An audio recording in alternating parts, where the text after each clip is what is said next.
Even इस when channel पे fear हम डिस्कस low, you करेंगे can मेनली still गेट के go. बारे में। Even when no, man, I still go. Go, go, go, go, go, go, go, go, go.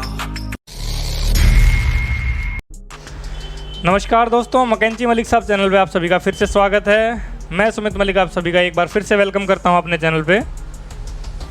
अब तक हम कर चुके हैं आरएसी का चैप्टर नंबर 1। चैप्टर नंबर 1 में हमने पढ़ा था बेसिक कंसेप्ट्स ऑफ रेफ्रिजरेशन और उसके साथ हमने किए थे प्रीवियस ईयर के गेट के क्वेश्चंस। ठीक है जी। आज हम करेंगे second chapter VCRS, vapour compression refrigeration system, जिसके अंदर हम पढ़ेंगे basics of VCRS, what are the basic concept. उसके बाद अजम्पशंस क्या हैं VCRS के अंदर। फिर हम करेंगे TS डायग्राम क्या होता है VCRS का, कैसे ड्रॉ करते हैं। उसके बाद COP का फॉर्मूला कैलकुलेट करेंगे। लास्टली हम देखेंगे वॉल्यूमेट्रिक एफिशिएंसी का फॉर्मूला। चलिए शुरू करते हैं RAC का लेक्चर नंबर 5। RAC का चैप्टर नंबर 1 हम कर चुके हैं। इसके ऊपर क्वेश्चन हमने कर लिए हैं गेट के, जो प्रीवियस ईयर के क्वेश्चन आए हैं। जिसने वो वीडियो देखी है ठीक है, जिसने नहीं देखी है लिंक आई बटन में ऊपर डिस्प्ले हो रहा होगा आपको। ठीक है जी।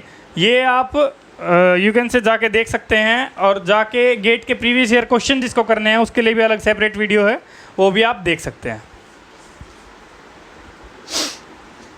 चैप्टर 2 शुरू करने से पहले मैं कुछ डिस्कस करना चाहूँगा। जो कुछ टाइम पहले मैंने वीडियो डाली थी कि what is the difference between vapour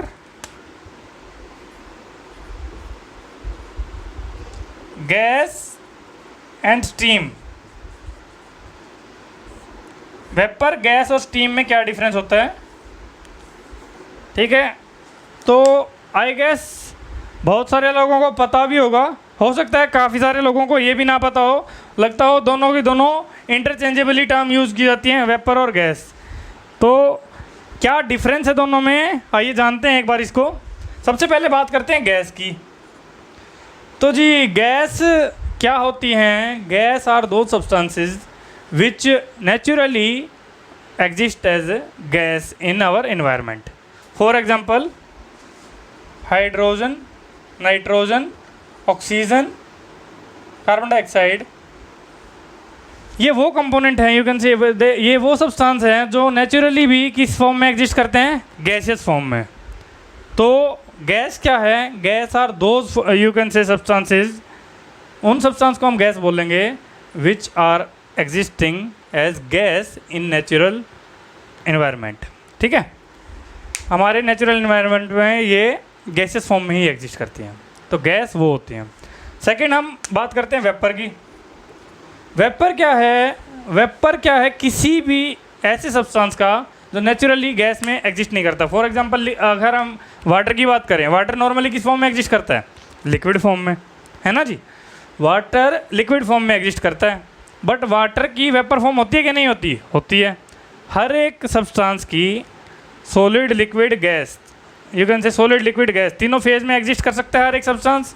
most of the substance exist कर सकते हैं। कुछ सब्सटेंस ऐसे होते हैं जो डायरेक्ट सब्लिमेट होते हैं, उनकी लिक्विड फॉर्म नहीं होती, बट उनको भी लिक्विड में कन्वर्ट किया जा सकता है कि नहीं किया जा सकता, किया जा सकता है। तो जी अभी बात कर रहे हैं फ़िलहाल वेपर क्या होते हैं। वेपर आर दो सब्सटेंसेस विच वो हमारे नेचुरली हमारे गैसेस फॉर्म में एग्जिस्ट नहीं करते, which can exist in, you can say which are the gaseous form of two substances which do not exist as vapour in their natural state. For example अगर हम बात करें water की ही अगर हम बात करें, वाटर के वेपर भी होते हैं, वाटर वेपर। अगर हम एल्यूमिनियम को हम यू कैन से एल्यूमिनियम को हम हीट कर देंगे, तो हीट करने के बाद एल्यूमिनियम पहले लिक्विड फॉर्म में आएगा, उसके बाद गैसियस फॉर्म में आ जाएगा, तो उसको क्या बोलेंगे, एल्यूमिनियम वेपर बोलेंगे। ठीक है जी। और भी बहुत सारे सब्सटेंस हो सकते हैं, कोई भी सब्सटेंस हम बात कर सकते हैं, उसकी अगर जो वेपर स्टेट होगी यानी गैसियस स्टेट होगी उसको क्या बोलेंगे, वेपर बोलेंगे। ठीक है जी। थर्ड चीज़ है स्टीम। स्टीम क्या होती है, स्टीम क्या होती है, जो हमारा वाटर वेपर ही होती है steam, but above 100 degree Celsius. जो इसका बॉइलिंग पॉइंट है, बॉइलिंग पॉइंट से ऊपर स्टीम क्या है, ये वाटर वेपर ही है, ये क्या है, वाटर वेपर ही है, but it is above 100 degree Celsius. Water के बॉइलिंग पॉइंट से ऊपर अगर हम बात करेंगे तो जो फोम एग्जिस्ट करती है उसे बोलते हैं स्टीम। वाटर का वेपर 0 डिग्री सेल्सियस पे भी एग्जिस्ट करता है। हमें पता है एक ट्रिपल पॉइंट होता है। ट्रिपल पॉइंट क्या होता है, वो point eight which a substance can exist in all the 3 states together, can exist, ठीक है, विल एग्जिस्ट नहीं, कैन एग्जिस्ट, ठीक है। तो 0 डिग्री सेल्सियस पे वेपर होते हैं। वाटर के केस में क्या होता है, वाटर का ट्रिपल पॉइंट कितना होता है, 0.01 डिग्री सेल्सियस। तो 0.01 डिग्री सेल्सियस पे वाटर गैसेस फॉर्म में भी एग्जिस्ट करता है, वेपर फॉर्म में भी, यू कैन से लिक्विड फॉर्म में भी एग्जिस्ट कर सकता है, और सॉलिड फॉर्म में भी एग्जिस्ट कर सकता है, आइस की फॉर्म में भी, ठीक है। तो वो उसका ट्रिपल पॉइंट है। तो बात करते हैं यहाँ पे स्टीम जो है, स्टीम 100 डिग्री सेल्सियस से ऊपर ही स्टीम बोलेंगे इसको। तो अगर 0 डिग्री सेल्सियस पे हमारा वाटर का वेपर है तो उसको वाटर वेपर बोलेंगे, ना कि स्टीम बोलेंगे, ठीक है जी। तो अब इसको रब कर देते हैं। अब आते हैं हमारे आज के टॉपिक पे। आज हम डिस्कस करने वाले हैं आरएससी का lecture number, you can say chapter number 2। RSC का चैप्टर नंबर 2। चैप्टर नंबर 2 क्या है, वीसीआरएस। वीसीआरएस क्या है, vapour compression refrigeration system, VCRS, vapour compression refrigeration system, vapour compression refrigeration system. नाम से समझ में आ रहा है, इसमें वेपर हैं, उनको कंप्रेस भी कर रहे हैं, रेफ्रिजरेशन हमें मिल रही है, तो वेपर कंप्रेशन रेफ्रिजरेशन सिस्टम है। तो बात करते हैं इसके बारे में थोड़ी डिटेल में। जितने भी हमारे नॉर्मल डेली लाइफ में हम यूज़ करते हैं, रेफ्रिजरेटर जितने यूज़ करते हैं, डोमेस्टिकली एसी जितने यूज़ करते हैं, most of those equipments they work on VCRS. जो रेफ्रिजरेशन इक्विपमेंट हैं they work on VCRS, vapour compression refrigeration system. ऐसा नहीं कि अकेले यही होती है, वेपर एब्जॉर्प्शन रेफ्रिजरेशन सिस्टम भी होता है, यू कैन से गैस रेफ्रिजरेशन सिस्टम भी है जो रिवर्स बायरेटन साइकिल पे काम करते हैं। तो बट नॉर्मली हम जो यूज़ करते हैं वो सारे के सारे वीसीआरएस पे काम करते हैं। इस कंपोनेंट, इसके साइकिल के बारे में बात करते हैं, सिस्टम के बारे में बात करते हैं। 4 कंपोनेंट होते हैं इस सिस्टम में। Evaporator,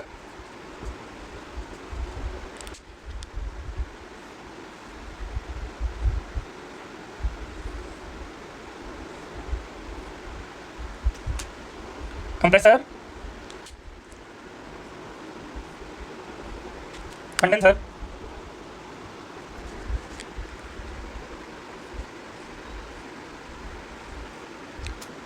expansion device. Expansion device 4 component कौन कौन से हैं, evaporator, compressor, condenser and expansion device, ठीक है। वर्क कंज्यूमिंग डिवाइस है तो हमारी जो साइकिल कैसी होगी, anti clockwise. Work consuming device के केस में मैंने पहले ही बताया था हमारी साइकिल कैसी होगी, एंटी क्लॉकवाइज, ठीक है। इसको क्लॉकवाइज बनाएंगे तो हम गलत होंगे। ये हमारा वीसीआरएस, ठीक है। 4 कंपोनेंट है, हम कंसीडर करते हैं। सबसे पहले एक एक करके इन कंपोनेंट के बारे में समझेंगे। मैं मानता हूँ कि कंप्रेसर हमने 1 और 2 के बीच में लगाया है, कंडेंसर हमने 2 और 3 के बीच में, एक्सपेंशन डिवाइस 3 और 4 के बीच में, और इवेपोरेटर 4 और 1 के बीच में, ठीक है जी। एक एक करके इन कंपोनेंट्स के बारे में जानते हैं। नाम से समझ में आ रहा होगा कंप्रेसर क्या होता है। कंप्रेसर क्या होता है, जो कंप्रेस कर रहा है चीज़ें, यू कैन से ये कंप्रेस कर रहा है चीज़ें, और वर्क कंज्यूमिंग डिवाइस है, ठीक है। कंप्रेसर जो है इसको वर्क देना पड़ता है, कंप्रेस कर रहा है चीज़ें, यू कैन से कंप्रेस करेगा तो उससे क्या होगा, उसका प्रेशर बढ़ेगा। जो भी इसके अंदर यू कैन से सिस्टम, यानी कि रेफ्रिजरेंट अगर जाएगा, इस केस में रेफ्रिजरेंट फ्लो करेगा, तो रेफ्रिजरेंट अगर उसके अंदर जाएगा तो कंप्रेस करेगा रेफ्रिजरेंट को, उसका प्रेशर बढ़ाएगा, और प्रेशर बढ़ाएगा उसके साथ साथ क्या बढ़ेगा, टेम्परेचर भी बढ़ेगा, ठीक है। प्रेशर बढ़ेगा उसके साथ साथ क्या होगा, टेम्परेचर भी बढ़ेगा। तो ये mechanical device, it is that mechanical device which is use to increase pressure and temperature of the refrigerant. इसका मेन काम है, ये क्या करता है, वेपर्स को हैंडल करता है। किसको हैंडल करता है, वेपर्स को, ठीक है जी। वेपर्स को हैंडल करता है। कंप्रेसर जो हमारा होता है वेपर्स को हैंडल करता है, प्रेशर और टेम्परेचर इंक्रीज करने के लिए इसको यूज़ करते हैं। हमारा यहाँ से जब एग्जिट करेगा वेपर तो कहाँ जाएगा, कंडेंसर में। कंडेंसर क्या करेगा, वेपर को क्या करेगा, कंडेंस करेगा, मतलब उसकी हीट बाहर छोड़ देगा, तो हीट रिजेक्ट करवाएगा। तो मतलब ये है क्या एक्चुअल में, it is nothing but an heat exchanger. ये हीट एक्सचेंजर है। क्या है कंडेंसर क्या है, it is a type of heat exchanger which is use to reject heat and condense the vapour. जो इसको वेपर दिए जाएंगे वो ये कंडेंस कर देगा। ठीक है जी। इसके बाद हमारा रेफ्रिजरेंट की किस फॉर्म में कन्वर्ट हो गया, यहाँ तक क्या था, वेपर की फॉर्म में, यहाँ पे इसने लिक्विड में कन्वर्ट कर दिया। लिक्विड जो रेफ्रिजरेंट आएगा वो हमारा कहाँ आएगा, एक्सपेंशन डिवाइस में।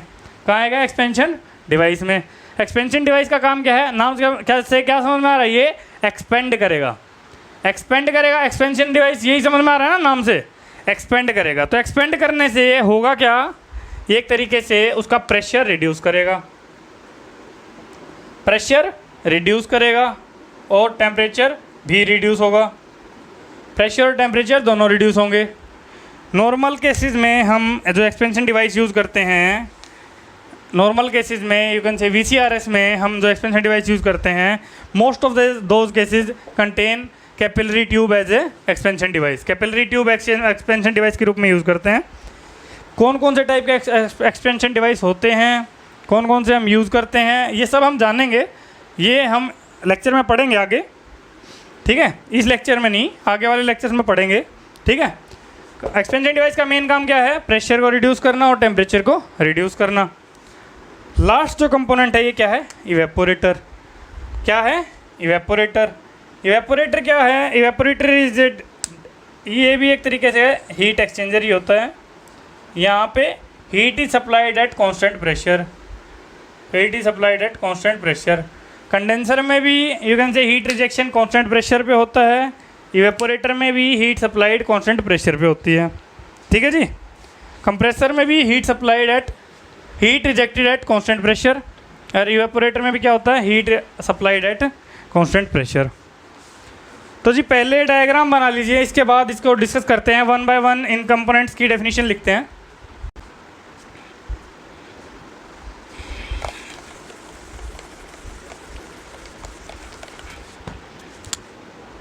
छोटा सा बना देता हूँ इसको रेफरेंस के लिए।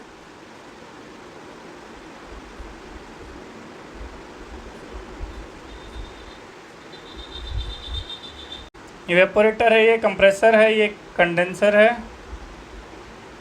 और ये एक्सपेंशन डिवाइस है। यहाँ पे आप सब लोगों के लिए क्वेश्चन है, एक डिवाइस होता है पंप। नाम से समझ में आ रहा है क्या हो रहा है, ये क्या कर रहा है, पंप कर रहा है। पंप कर रहा है मतलब क्या कर रहा है, ये भी प्रेशर इंक्रीज़ करने के लिए काम आता है। किस काम आता है, प्रेशर को इंक्रीज़ करने के लिए। प्रेशर इंक्रीज़ करेगा तो ये भी टेम्परेचर को भी इंक्रीज़ करता है। ठीक है जी, प्रेशर भी इंक्रीज़ करता है, टेम्परेचर भी इंक्रीज़ करता है। तो मेरा क्वेश्चन ये है कि पंप और कंप्रेसर दोनों के दोनों यू कैन से कंपोनेंट्स हैं, काम सेम कर रहे हैं। ये भी आइसेंट्रोपिक यू कैन से, इसमें जो प्रोसेस होती है वो भी आइसेंट्रोपिक प्रोसेस होती है, इसमें भी आइसेंट्रोपिक प्रोसेस होती है। आइसेंट्रोपिक कंप्रेशन के लिए ये यूज़ किया जाता है, आइसेंट्रोपिक कंप्रेशन के लिए ये यूज़ किया जाता है। क्वेश्चन क्या है आप लोगों के लिए, क्वेश्चन ये है कि पंप और कंप्रेसर में डिफरेंस क्या है। What is the difference between pump and compressor, what is the difference between pump and compressor. Answer मैं नेक्स्ट वीडियो में बताऊंगा। What is the difference between compressor and pump. तो जी अब बात करते हैं हमारा फर्स्ट कंपोनेंट जो कि है compressor.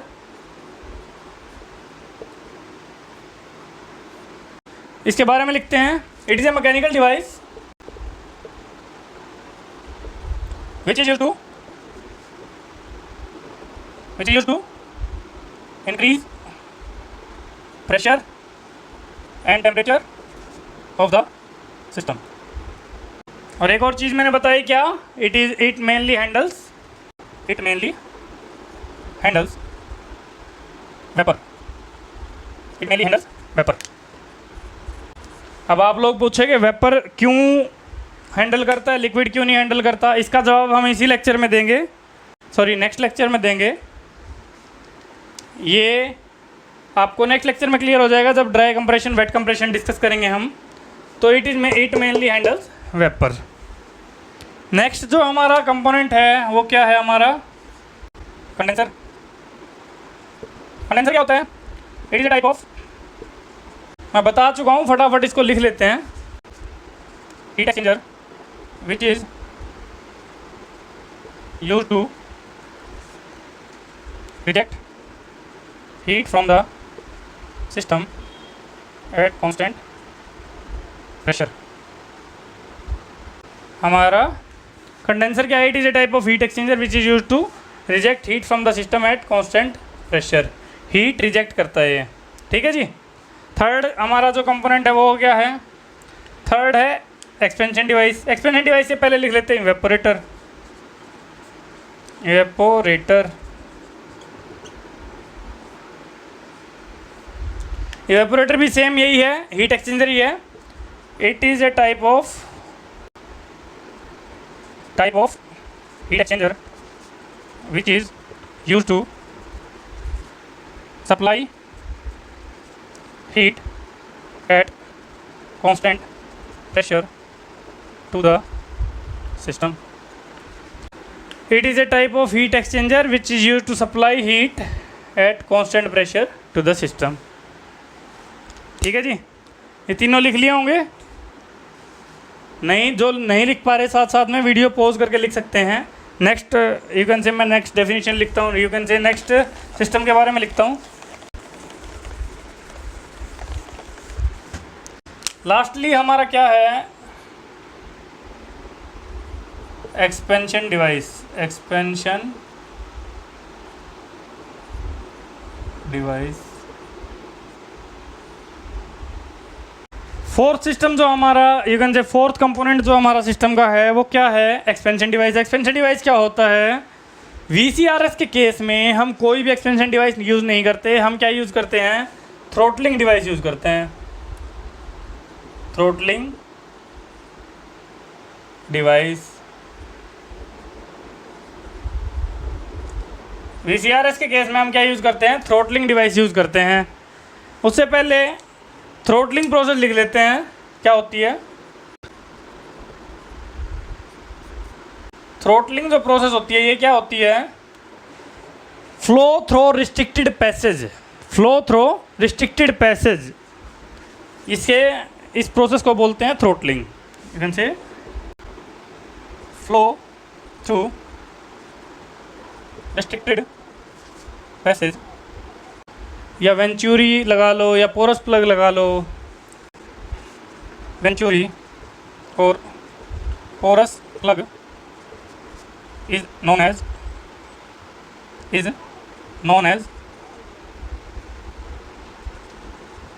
Throttling.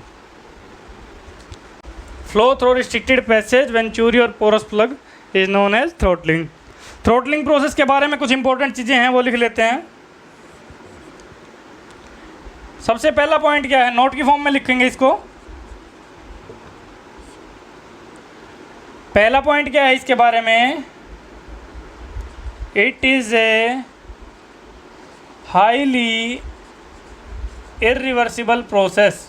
Throttling is a highly irreversible process. Throttling is a highly irreversible process. Throttling क्या है? It is a highly irreversible process. First point. Second point क्या होता है? It is a, you can say it is an isenthalpic process. आइसेंथाल्पिक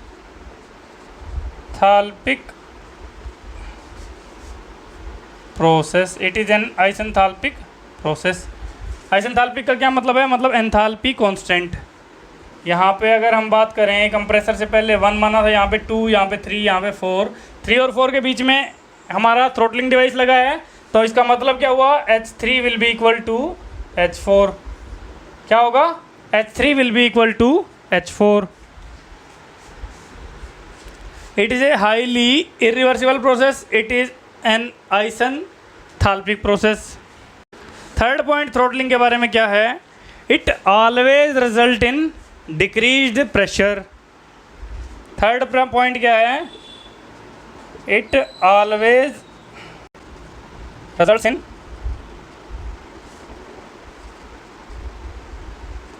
decreased pressure, it always result in decreased pressure. Note की form में इसको note कीजिएगा। तो जी ये था हमारा एक्सपेंशन डिवाइस। एक्सपेंशन डिवाइस हमने क्या बात करी, VCRS के केस में एक्सपेंशन डिवाइस क्या होता है, थ्रोटलिंग डिवाइस। ठीक है, पहले एक बार ये चीज़ नोट कर लीजिए।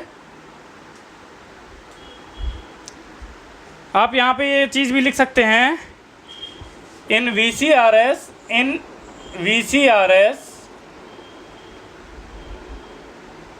Only expansion device is used, sorry, only throttling device is used, only throttling device is used।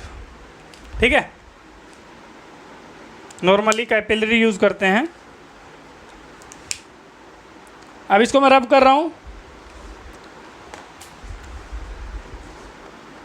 पहला आपके लिए एक और सवाल है, जब तक मैं रब कर रहा हूँ तब तक आप लोग कोशिश करें खुद से इसका TS डायग्राम बनाने की, खुद से TS डायग्राम बनाने की। रब करने के बाद मैं बनाऊंगा ही, तब तक आप कोशिश करें इसका TS डायग्राम बनाने की। आपको पता है जो कंप्रेसर है उसके अंदर क्या हो रहा है, आइसेंट्रोपिक कंप्रेशन हो रहा है, तो मतलब प्रेशर भी बढ़ रहा है, टेम्परेचर भी बढ़ रहा है। ठीक है, उसके बाद क्या हो रहा है, कंडेंसर है, उसमें वो क्या है, हीट एक्सचेंजर है। कैसा हीट एक्सचेंजर है, जिसमें हीट एक्सचेंजर ऐसा जिसमें कांस्टेंट प्रेशर पे हीट रिजेक्ट हो रही है। उसके बाद हमारा एक्सपेंशन डिवाइस है जिसमें प्रेशर रिड्यूस हो रहा है। लास्ट हमारा क्या है, क्या बोलते हैं, इवेपोरेटर। इवेपोरेटर क्या है, जहाँ पे हमारा यू कैन से हीट हम सप्लाई कर रहे हैं एट कांस्टेंट प्रेशर। ठीक है, तो डायग्राम बना सकते हैं आप। उससे पहले अजम्पशन देखते हैं, VCRS में अजम्पशन क्या क्या हैं।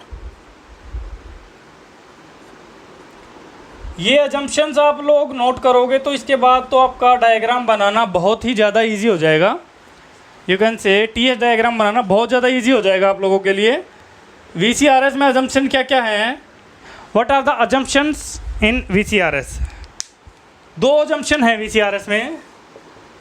सबसे पहली क्या है कि state of refrigerant at the entry of compressor और एग्जिट ऑफ इवेपोरेटर इज, देखो अभी अगर हम बात करें, किसी को धुंधला धुंधला अगर याद हो, याद नहीं है थोड़ा पीछे करके देख सकते हैं वीडियो को। अगर आपको ध्यान हो, एग्जिट ऑफ इवेपोरेटर या entry of compressor same point है। पॉइंट नंबर कितना है, 1। ठीक है, state of refrigerant at the entry of compressor and exit of evaporator is saturated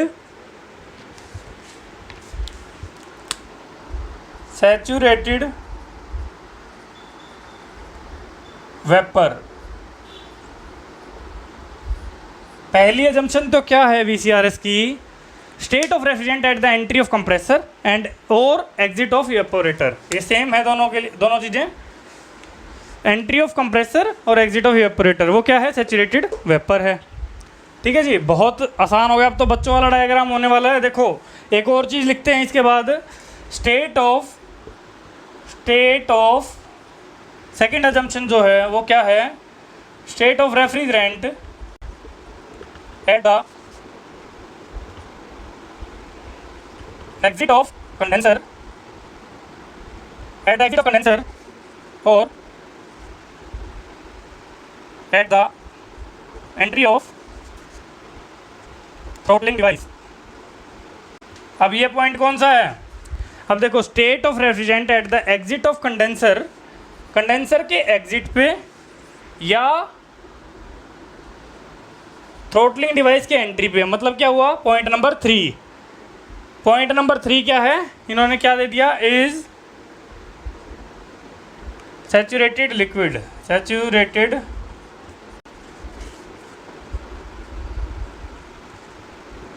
अब तो आपके लिए बहुत इजी हो गया होगा यार, अब बहुत इजी है डायग्राम बनाना। सबसे पहली चीज़ मैं चलो हिंट दे देता हूँ 2-3। सबसे पहली चीज़ क्या है, हमें 2 तो अजम्पशन दे ही दी, मतलब पॉइंट नंबर 1 भी पता है सैचुरेटेड वेपर है, पॉइंट नंबर 3 भी पता है सैचुरेटेड लिक्विड है। यहाँ से आपको ये भी क्लियर हो रहा होगा, अगर सैचुरेटेड वेपर और सैचुरेटेड लिक्विड का जिक्र आ रहा है तो सैचुरेशन कर्व भी आएगी, सैचुरेशन कर्व आएगी मतलब क्या होगा, हमारा वेट रीजन भी आएगा। तो जी इतनी मैंने आपको हिंट दे दी है। उसके बाद हमें ये भी पता है कांस्टेंट प्रेशर पे क्या है हमारा, कांस्टेंट प्रेशर पे क्या है हमारा, कंडेंसर भी कांस्टेंट प्रेशर पे काम कर रहा है और इवेपोरेटर भी कांस्टेंट प्रेशर पे काम कर रहा है। हमारा कंप्रेसर जो है आइसेंट्रोपिक है, आइसेंट्रोपिक इवन से जिसमें एंट्रोपी चेंज नहीं होती, आइसेंट्रोपिक का कंप्रेशन है उसमें। और लास्ट जो हमने थ्रोटलिंग डिवाइस के बारे में बात करी वहाँ वो क्या है, आइसेंथाल्पिक है, आइसेंट्रोपिक नहीं है। तो इतनी हिंट देने के बाद भी अगर आपसे नहीं बन सकता तो वो आपका कुछ नहीं हो सकता। ठीक है, बनाइए उसको, कोशिश कीजिए बनाने की। मैं इसको रब कर रहा हूँ, तब तक कोशिश कीजिए बनाने की।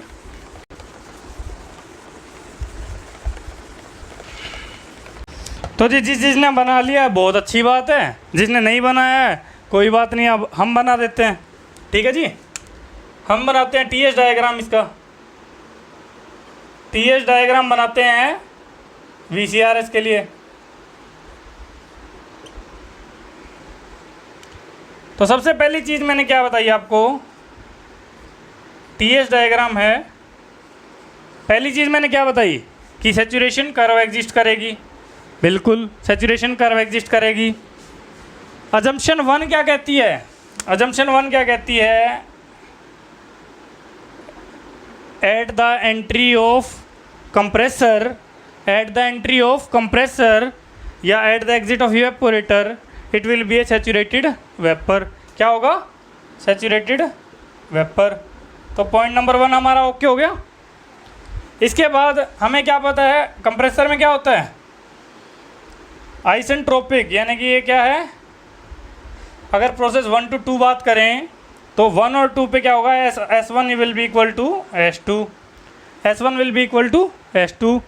कंप्रेसर में क्या होता है, प्रेशर भी इंक्रीज होता है, टेम्परेचर भी इंक्रीज होता है। टेम्परेचर हमने इंक्रीज कर दिया, प्रेशर हमारा इंक्रीज हो रहा है।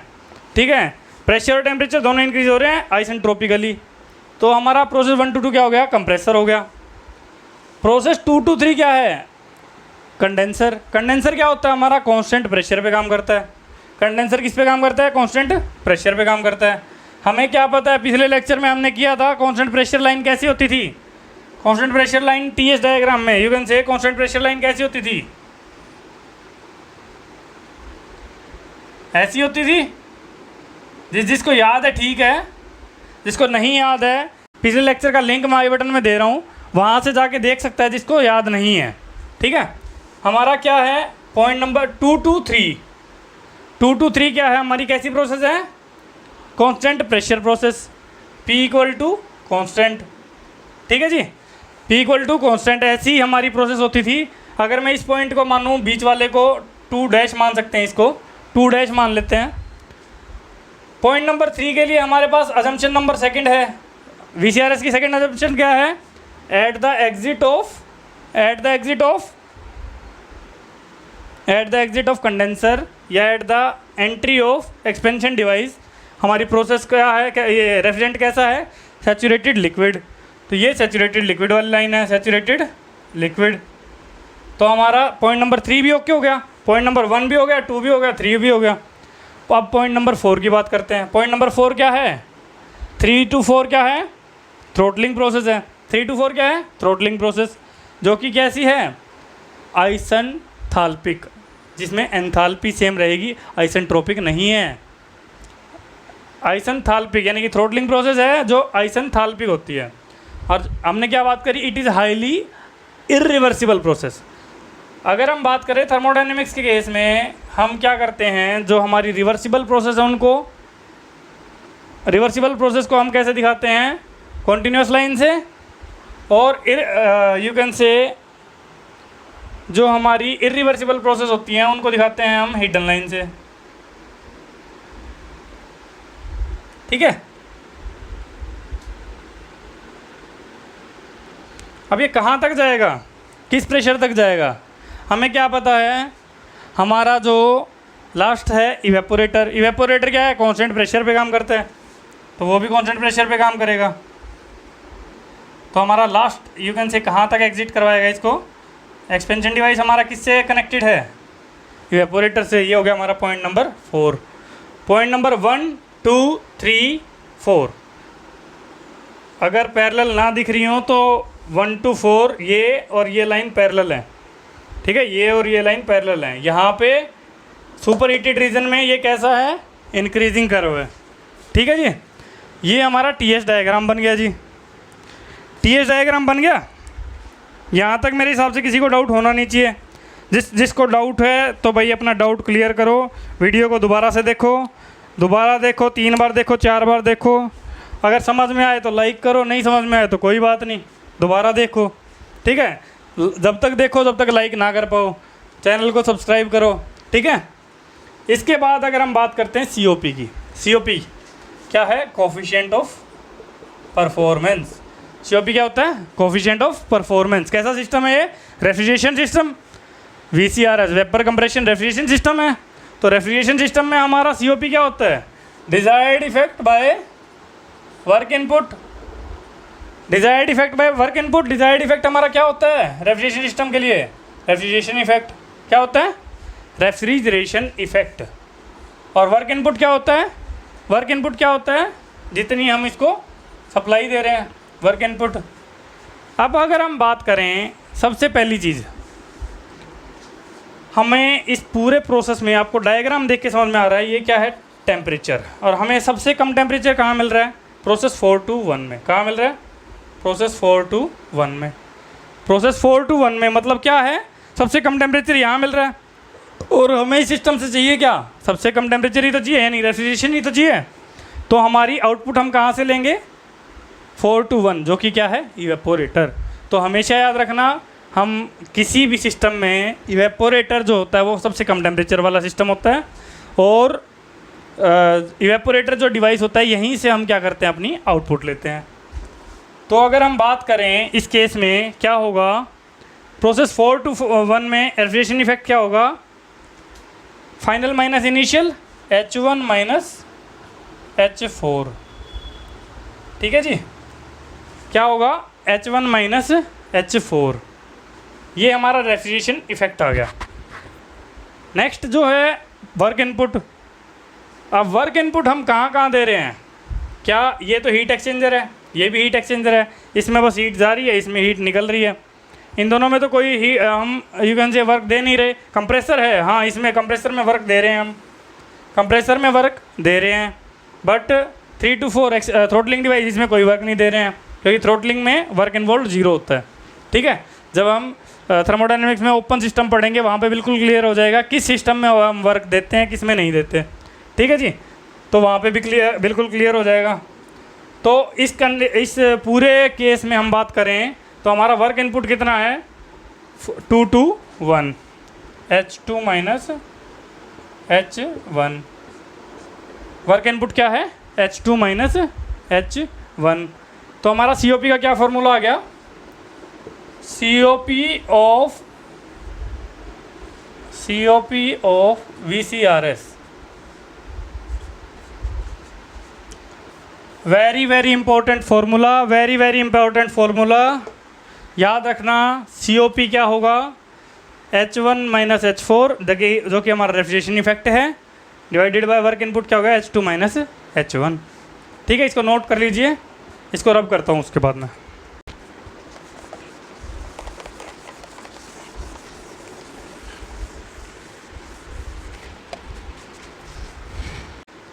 आप मेरे को एक चीज़ बताइए, क्वेश्चन आपके लिए है, मैंने अभी बताया ये हमारा TS डायग्राम है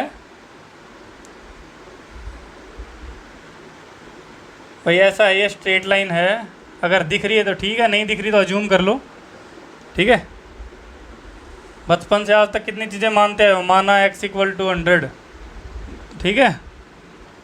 तो अज्यूम कर लो इसको कि एक स्ट्रेट लाइन है, अगर स्ट्रेट लाइन दिख रही है तो ठीक है, कोई बात नहीं, अगर नहीं दिख रही तो मेरी लाइन बिल्कुल ठीक है, आपकी आंखें ख़राब हो सकती हैं, ठीक है, उसका मेरे पास कोई सोल्यूशन नहीं है। 1 2 3 4। अब आपसे क्वेश्चन क्या है, $100 मिलियन क्वेश्चन है। क्वेश्चन क्या है, पहले थोड़ा समझते हैं। यहाँ पे हमारा क्या है, आइसेंट्रोपिक कंप्रेशन हो रहा है। क्या हो रहा है, आइसेंट्रोपिक कंप्रेशन हो रहा है। अगर यहाँ पे आइसेंट्रोपिक एक्सपेंशन होता, यू कैन से आइसेंट्रोपिक एक्सपेंशन ले लेता हूँ मैं, आइसेंट्रोपिक एक्सपेंशन, ठीक है। अगर प्रोसेस 3 to 4 ना जाके 3 to 4' जाती, समझो पहले क्वेश्चन को।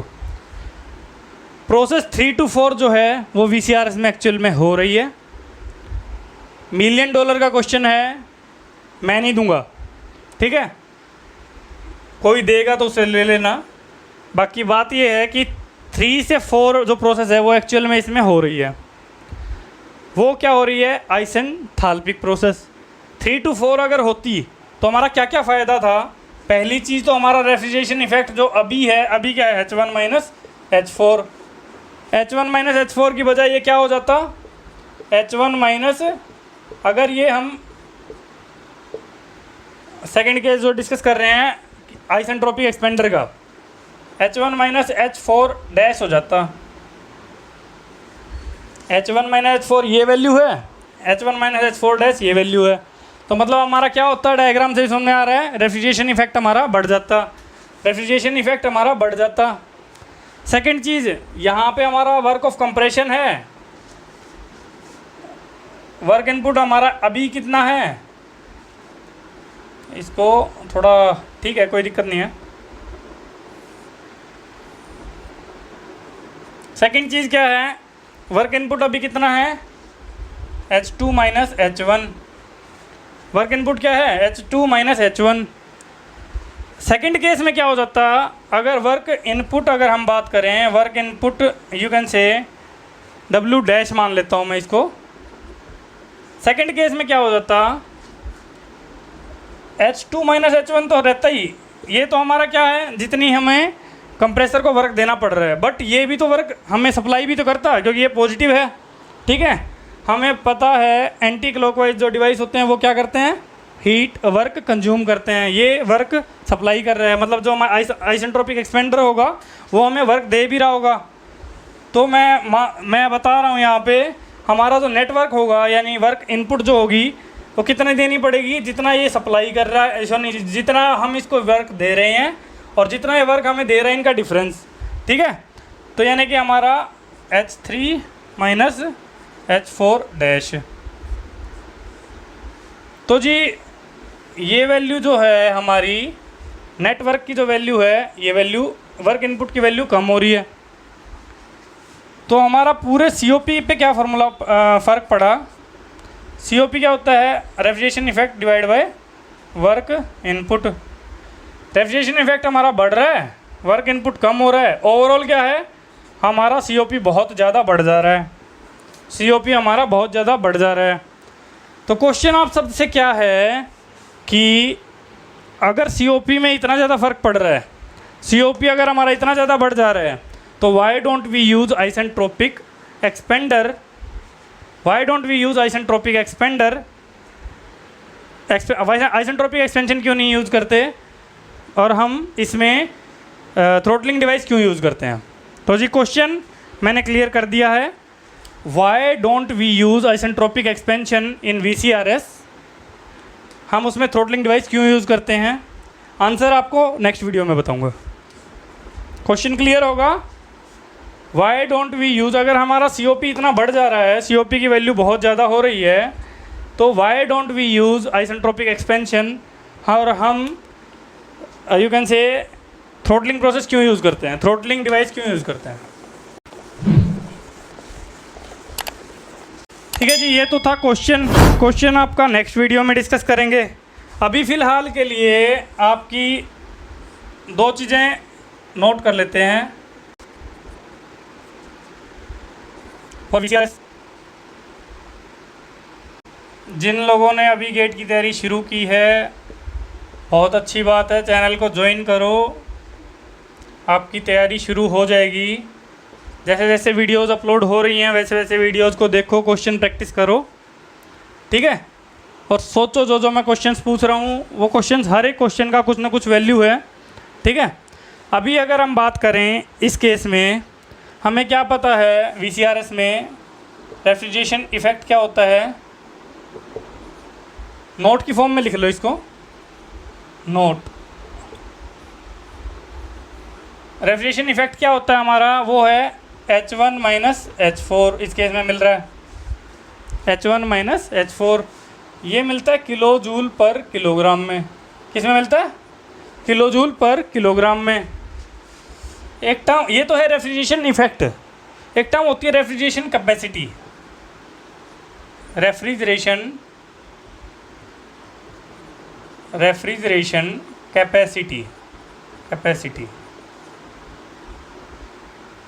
रेफ्रिजरेशन कैपेसिटी ये किस टर्म होती है, किलोवाट में।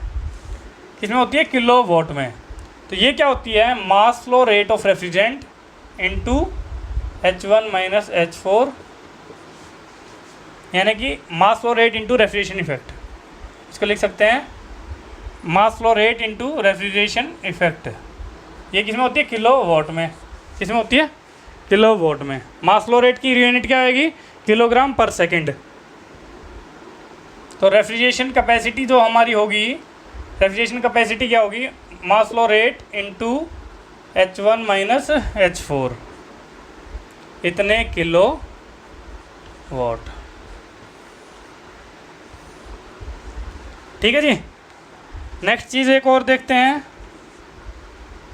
वर्क इनपुट जो हमारा है, वर्क इनपुट हमें क्या पता है इस केस में क्या होता है? H2 माइनस H1, ये हम डिस्कस कर चुके हैं। H2 minus H1 kilo joule पर किलोग्राम। बट अगर हम बात करें पावर इनपुट, पावर इनपुट की अगर हम बात करें,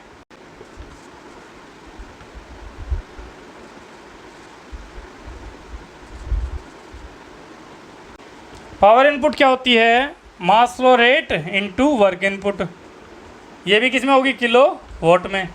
मास flow rate into work input, यानी कि पावर इनपुट का क्या फार्मूला हो जाएगा? Power input will be equal to mass flow rate into H2 minus H1, इतने, ये भी किलो वाट में होगी। किस में? किलो वाट में। एक साइड में लिख सकते हैं where mass flow rate will be in kilogram per second, kilogram per second. तो जिसको नोट कर लीजिए।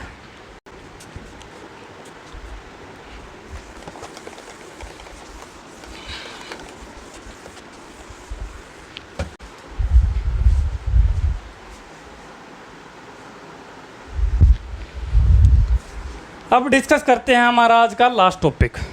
क्या है आज का लास्ट टॉपिक? क्या है? Volumetric efficiency. क्या है? Volumetric efficiency of reciprocating compressor.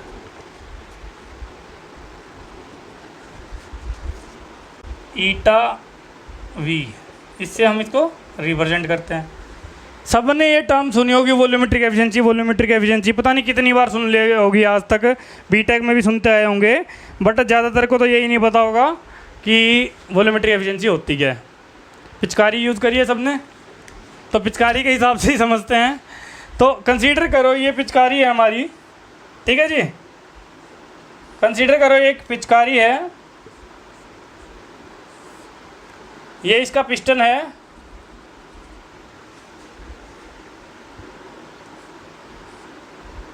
यहाँ से हम इसमें पानी भरते हैं, ठीक है। ड्राइंग देख लेना जैसे भी है। कंसीडर करो ये हमारी पिचकारी है, इसमें हम यहाँ पे क्या कर रहे हैं? यहाँ पे फोर्स लगाते हैं, हमारा इधर से सक्शन क्रिएट होता है और इधर से हमारा पानी इसके अंदर भर जाता है। तो एक बात बताओ मेरे को, कि क्या हमेशा एक्चुअल में ये होता है कि भाई जितना हम उसको सक करते हैं या जितना हम इसको पिचकारी को के पिस्टन को खींचते हैं, क्या उतना ही उसके अंदर पानी भर जाता है? नहीं, ऐसा नहीं होता। ऐसा क्यों नहीं होता? ऐसा जो है ये नहीं होता क्योंकि उसमें थोड़ा बहुत इसकी यू कैन से इसके अंदर एयर चली जाती है, यानी कि हमारा जो जितना हमने इसको खींचना चाहा, जितना वॉल्यूम हमने इसमें लेना चाहा उतना नहीं गया। तो इसकी एफिशिएंसी क्या होगी, उसे बोलते हैं वॉल्यूमेट्रिक एफिशिएंसी। वॉल्यूमेट्रिक एफिशिएंसी क्या होती है? Actual volume by theoretically swept volume. क्या होता है? Actual volume by theoretically swept volume. Actual volume by theoretically swept volume. तो नॉर्मल सी बात है, अगर आप सिंपल सी बात ये समझो कि अगर हम रेसिप्रोकेटिंग कंप्रेसर के बारे में बात कर रहे हैं, रेसिप्रोकेटिंग कंप्रेसर में भी एक पिस्टन है जो टू एंड फ्रो मूव कर रहा है।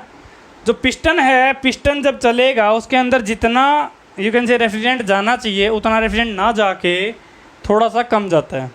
तो यू कैन से जो भी लॉस होता है उसी को कैलकुलेट क्या करती है? Volumetric efficiency. वॉल्यूमेट्रिक एफिशिएंसी क्या होती है? Actual volume by theoretical swept volume. Theoretical swept volume क्या होता है? जितना अगर कंसीडर करो यहाँ से हमारा यहाँ तक मूव किया है, तो अगर इसका जो एरिया है ये कैन से इसका जो वॉल्यूम है उसको बोलते हैं थ्योरेटिकली स्वेप्ट वॉल्यूम। ठीक है, जितनी हमारी स्ट्रोक लेंथ होगी उसके अकॉर्डिंग जो उसका वॉल्यूम होगा वो होगा थ्योरेटिकली स्वेप्ट वॉल्यूम। तो वॉल्यूमेट्रिक एफिशिएंसी लिख लेते हैं। It is defined as ratio of actual volume to theoretically swept volume. ठीक है, फॉर्मूला लिखने लगे हैं तो फॉर्मूला क्या आ जाएगा? Actual volume to theoretically swept volume. Theoretically swept volume. अगर हम कंप्रेसर के केस में बात कर रहे हैं तो एक्चुअल वॉल्यूम कितना होगा? मास flow rate at the entry of compressor. ठीक है, mass flow rate at the entry of compressor into actual volume क्या हो जाएगा? जो 1 पॉइंट है हमारा कंप्रेसर की एंट्री टू द ये स्पेसिफिक वॉल्यूम है V1। V1 क्या है? V1 is specific volume. Specific volume किसमें होता है? इसकी यूनिट क्या होती है? मीटर क्यूब पर सेकेंड। क्या होता है? मीटर क्यूब पर सेकेंड।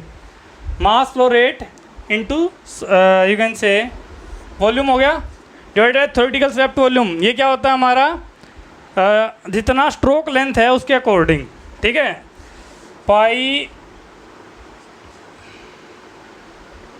आप इसको जैसे हमारा सिलेंडर है, सिलेंडर का वॉल्यूम क्या होता है?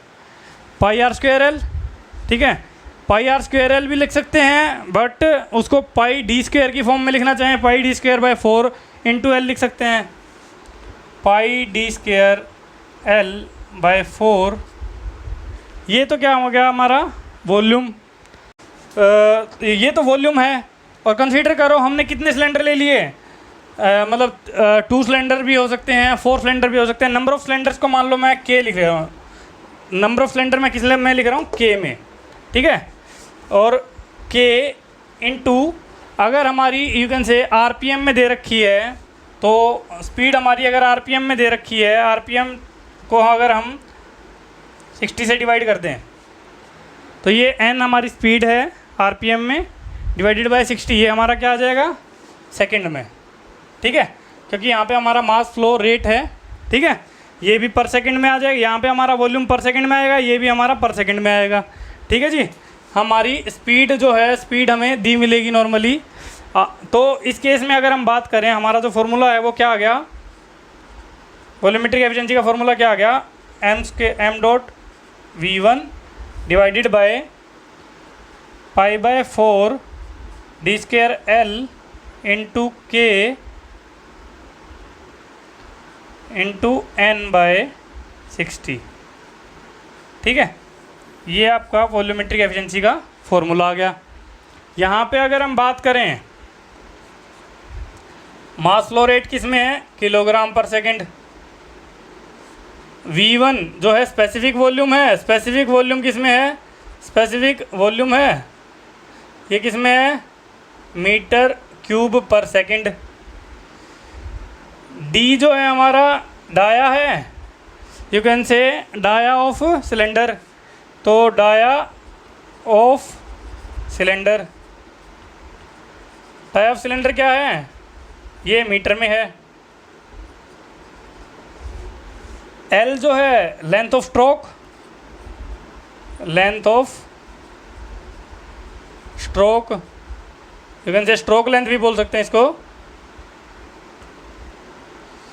Stroke length, stroke length.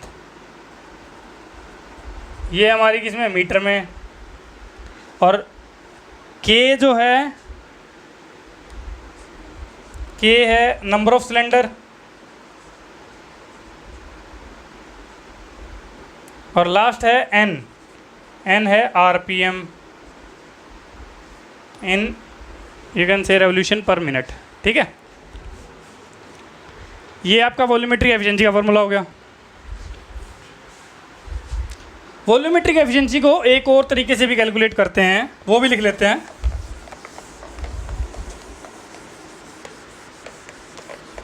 बार बार बोल रहा हूँ, जिसने गेट की तैयारी करनी है और ढंग से करनी है वो फटाफट चैनल को सब्सक्राइब कर लो। वॉल्यूमेट्रिक एफिशिएंसी का एक फॉर्मूला और भी होता है, n V it is equal to 1 + C minus C into P higher by P lower raised to power 1/n। बहुत इम्पोर्टेंट है, इसको भी नोट कर लीजिए। जब हमारा यू कैन से एक्चुअल वॉल्यूम और थ्योरेटिकली स्वेप्ट वॉल्यूम दे रखा है तब वो वाला फॉर्मूला यूज़ करेंगे, अगर वो नहीं दे रखा है तो हम ये वाला फॉर्मूला यूज़ करेंगे। टर्म्स मैं बताता हूँ, पहले इसको नोट कर लीजिए।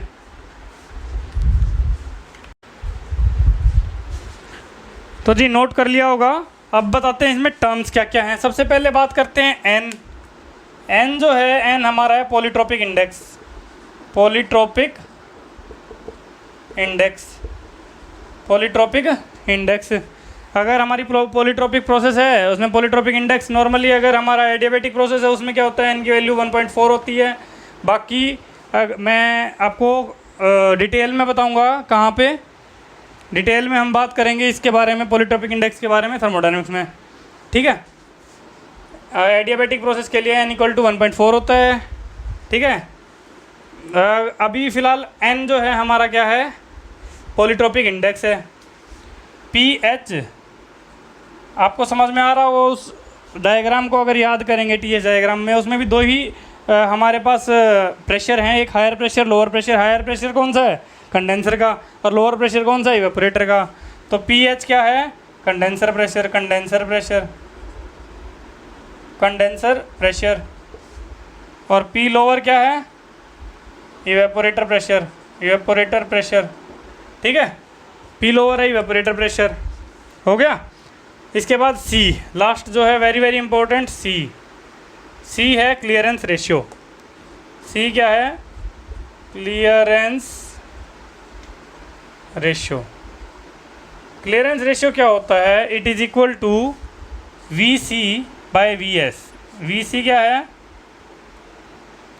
Clearance ratio is V C by V S.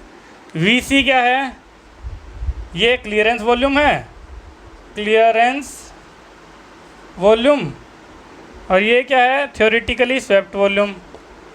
ठीक है जी, थ्योरेटिकली स्वेप्ट वॉल्यूम हम अगर हमारे पास सिलेंडर की डायमेंशन है या फिर हमें दे ही रखा है, कई बार सी की वैल्यू डायरेक्ट दी मिल जाती है, क्लियरेंस रेशियो की डायरेक्ट वैल्यू मिल जाती है, तो उस केस में हम डायरेक्टली ये वाला फॉर्मूला यूज़ कर लेंगे। ठीक है, वॉल्यूमेट्रिक एफिशिएंसी का डायरेक्टली फॉर्मूला हम ये वाला यूज़ करेंगे कब, जब हमारे को क्लियरेंस रेशियो डायरेक्ट दे रखा है। ठीक है, क्लियरेंस रेशियो वैसे निकालना भी हो तो क्या करना होता है, clearance volume divide by theoretical swept volume. Clearance volume कौन सा होता है, जब हम पिस्टन को टीडीसी से बीडीसी पे मूव करते हैं, टीडीसी के यानी बीडीसी से टीडीसी पे मूव करते हैं, उसके बाद भी थोड़ा एरिया इवन से थोड़ा वॉल्यूम बच जाता है, उसे बोलते हैं क्लियरेंस वॉल्यूम। ठीक है, और थ्योरेटिकल स्वेप्ट वॉल्यूम कितना है, जितना हमने वहाँ से वहाँ तक तो टीडीसी से बीडीसी तक सक किया उसको। ठीक है, तो वो हमारा हो गया थ्योरेटिकल स्वेप्ट वॉल्यूम। तो ये डायग्राम ये कौन से, ये फॉर्मूला भी हम याद कर रखेंगे। आज के लेक्चर में इतना ही। ठीक है, मिलते हैं आपसे नेक्स्ट वीडियो में, टिल देन जितना मैंने अब तक करवाया है उसको रिवाइज़ कर लीजिए। अगर आपको कोई भी वीडियो देखनी है पुरानी, सारी की सारी वीडियो के लिंक डिस्क्रिप्शन में दिए हुए हैं, आप डिस्क्रिप्शन को चेक कीजिए, जो जो आपको वीडियो देखनी है वो आप देखिए। Till then goodbye and all the best for your preparations.